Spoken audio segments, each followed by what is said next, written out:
One afternoon, Rheneas carried a passenger train along the line. He enjoyed the scenic views and the warm sunshine as he puffed along.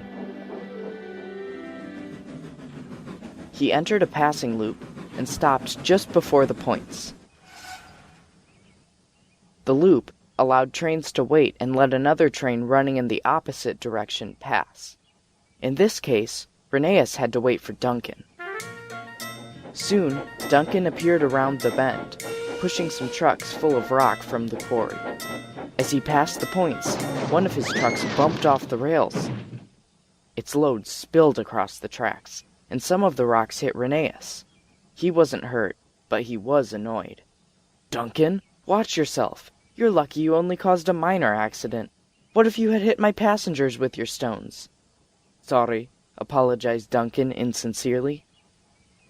Within a few minutes, the two engines' crews had cleared the rocks off the tracks, and Rheneas was free to move again.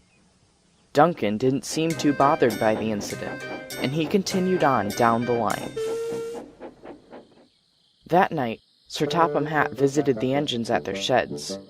"We will be hosting an inspector tomorrow who will be conducting a routine review of the railway. Carry on your duties as usual, but I expect all of you to be on your best behavior," he said, and walked sternly away. "You hear that, Duncan?" accused Rheneas. "Represent the railway well, and stay out of trouble, at least for tomorrow."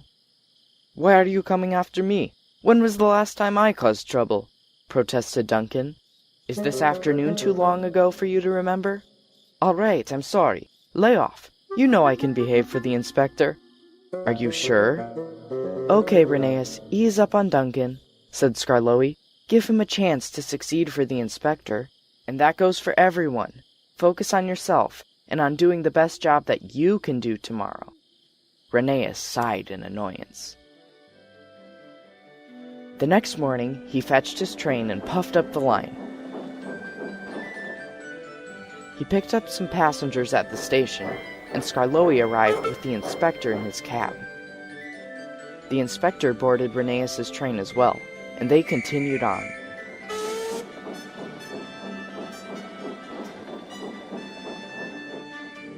Soon, they neared the passing loop where Duncan had caused the accident the day before.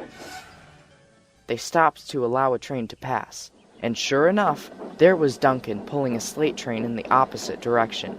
"Look sharp," called Rheneas. Duncan looked exasperated, but offered no reply. He entered the loop carefully and waited for Rheneas to pass. Rheneas had been focusing so intently on Duncan that he didn't notice that the points were still set against him. He started forward. There was a harsh, grating noise, and Rheneas leaped over the points and derailed.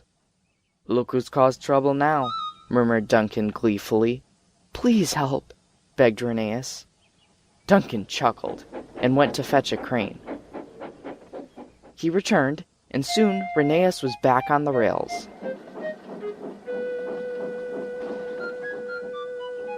The rest of the day, Rheneas focused on his own work, and the railway ran like clockwork. But he still found himself unable to meet Duncan's eyes whenever they passed. The inspector spoke to the engines that night. "A fine railway," he commented. "Overall, all operations ran very smoothly, and I heard only good things from the passengers. We did have one slip-up," Rheneas blushed, "but I admired the way that the engine present dealt with the situation quickly and calmly. You have certainly earned a positive review." The engines whistled happily.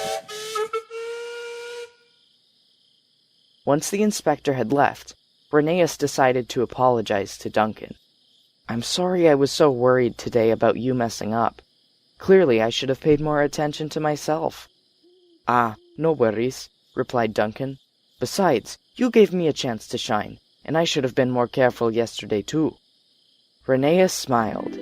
He was still slightly embarrassed for having messed up in front of the inspector, but Duncan had picked up his slack.